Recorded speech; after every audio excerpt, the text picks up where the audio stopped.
पिया मेहंदी मंगाई द मोती झील से जाके साइकिल से ना। पिया मेहंदी मंगाई द मोती झील से जाके साइकिल से ना।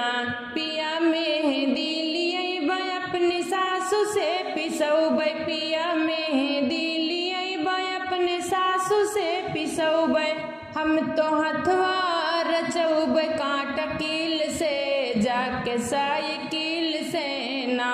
हम तो हथवा रचौबै कांटा कील से जाके साइकिल से ना। पिया मेहंदी लियाई द मोती झील से जाके साइकिल से ना।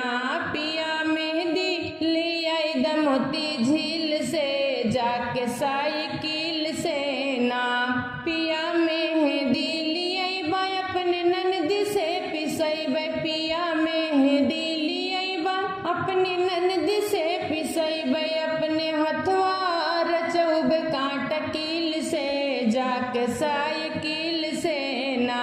अपने नहवा पे रचौबै कांटा कील से जाके साइकिल से ना। पिया मेहंदी लियाई द मोती झील से जाके साइकिल से ना।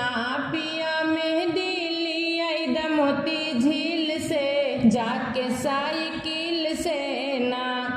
पिया मेहंदी लियाई बा अपनी जेठनी से पिसौबै। पिया मेहंदी लियाई बा अपने जेठनी से पिसैबै।